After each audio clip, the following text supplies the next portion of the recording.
withhold? It was not a question of eligibility. A president of FIFPro Slovenia said once that I shouldn't be let run, and he apologized later in the newspapers. So he's speaking a lot of incompetent things, but there was nothing about it.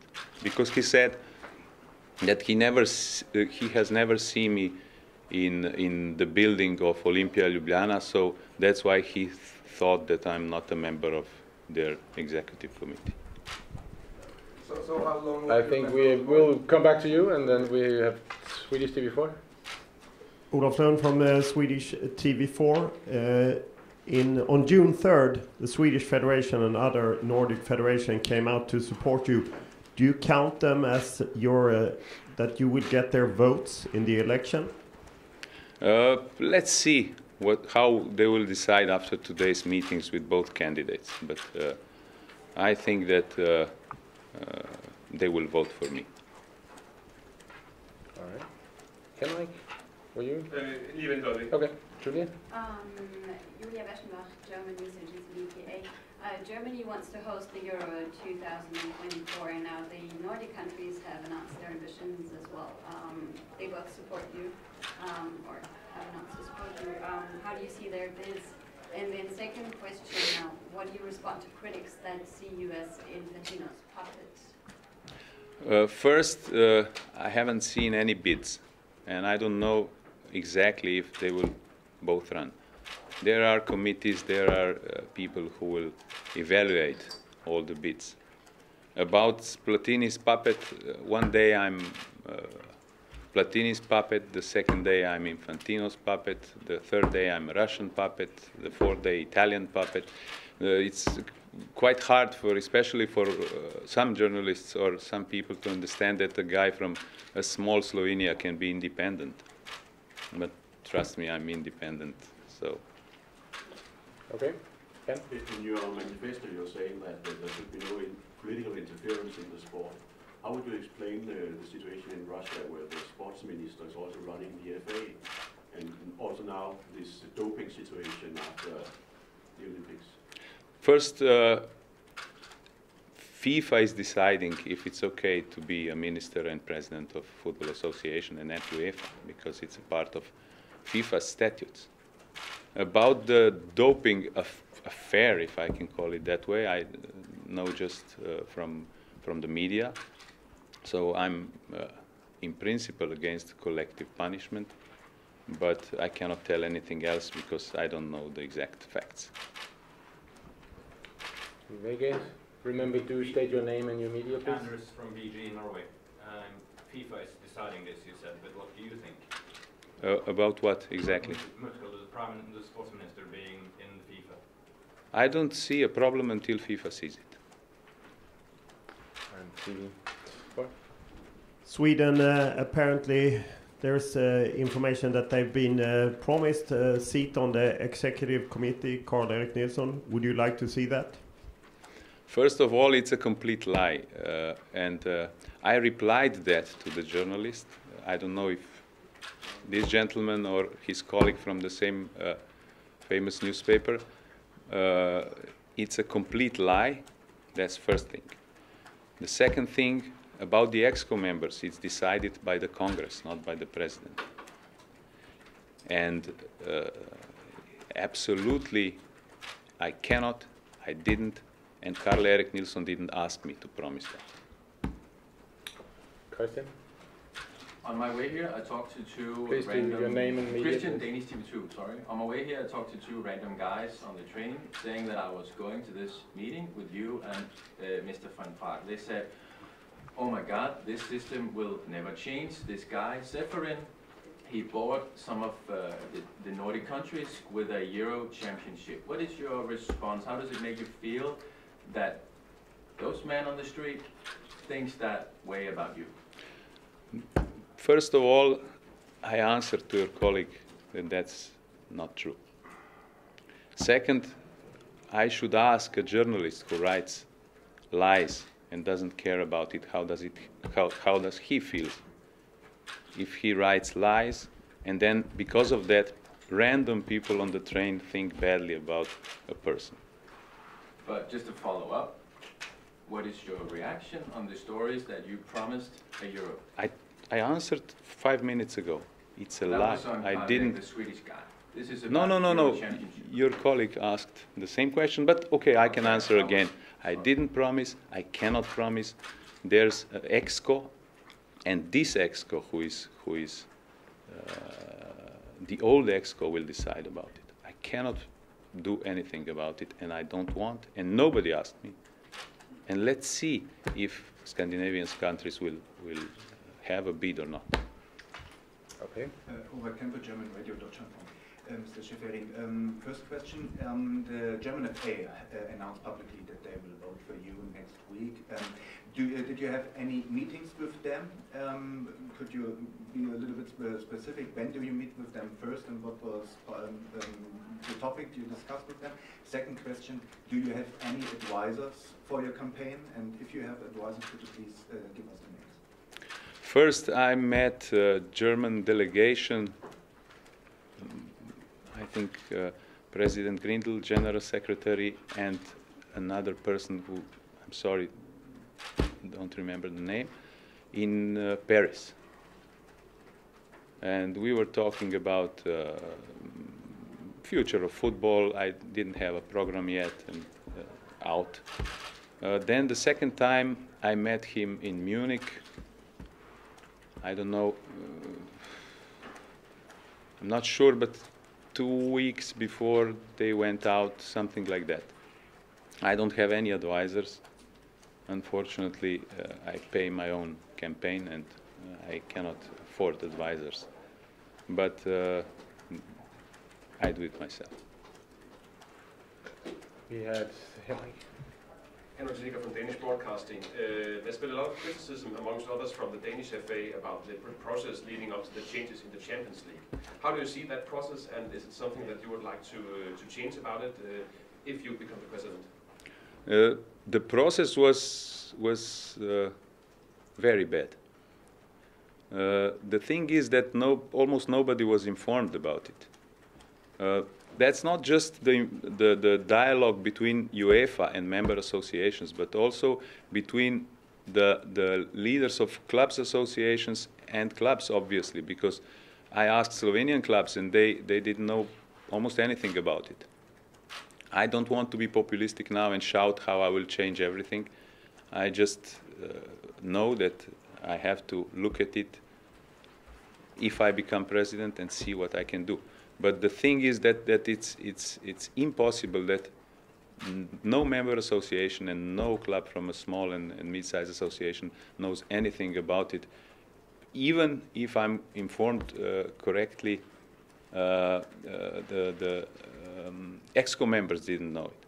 So there was a working group of 3 people from the EXCO and 3 people from, I think, from the clubs associations, and after that it came to that decision. At least I don't want to enter if it's okay or not. It's clearly not in favor of small and mid-sized associations. But the communication was wrong, the process was wrong. Did you discuss it at the meeting? Yes. Danish president asked me that question. Florian, and then when we spoke last time, you were sure that the majority of the Northern FAs were behind you, and you said earlier you still kind of like have the idea that they are. Nevertheless, there were a couple of media reports and even some of the presidents telling me earlier that nothing is decided yet. Were you kind of surprised, and how far was that a discussion in the room that although they were the ones which proposed you, now there might be a certain, at least that's how it looks like from outside, might be a certain tendency to not support you fully, or even at least not publicly? Let's see what happens on 14th. I didn't say that I'm sure that they will support, but I have a good feeling. And if you go to present a program, you have to have that kind of state of mind to succeed. And in a way, when they first supported me, They supported a person. They trusted me. They wanted me to run. And now they are listening to the programs. And they want both, obviously. If I got both, you will see on 14th. Was it a topic today?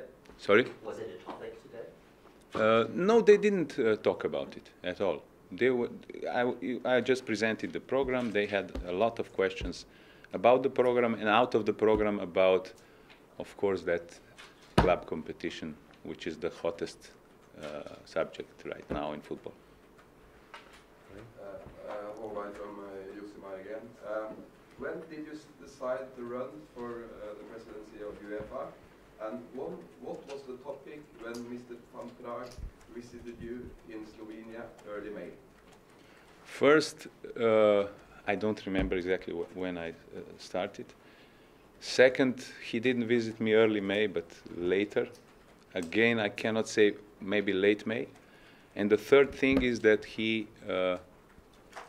said, or we agreed, that it's a private visit, that we will not speak loudly. If he has spoken, then it's his problem. But in principle, he came as a colleague from football, and he didn't want me to speak about it in public. So it doesn't seem fair to me.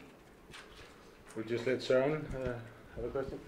Søren, BT, what has it meant for your campaign to get the seal of approval from the Nordic countries before getting the backup from, let's say, Russia? Every support was great. Every support was great. Yesterday I received Poland and Slovakia. It's absolutely the same. I don't divide support of different countries on how important their governments are. Everybody has one vote, and I'm happy for... what is important for me is that the support doesn't come just from one part of Europe, that it's spread, because it shows a kind of unity, and it prevents negative people to make conspiracy theories, at least majority of them. Olof? The Swedish head of the federation is very clear on human rights, and he's been talking a lot about Qatar and the World Cup and what's going on there, and he wants that to change. What's your view on human rights? You don't have it in your manifest. I have some fight against racism and discrimination, which are human rights. I also agree that football should be a protector of human rights, should be involved in creating a better world, and I must say that I agree with him. What do you think of what's happening in Qatar with workers' rights? If it's true what is stated in media, that they work in unbearable conditions, that's a clear violation of human rights, and at this point I agree with you absolutely. How much more? How much more? 5 more minutes, guys. From famous again. What's your relationship with Thomas Weser, and who is the better football player? First, because that's easier, I'm a better football player. I think so. I know him because we played for, as you probably know, we played for some Slovenian lawyers football team together.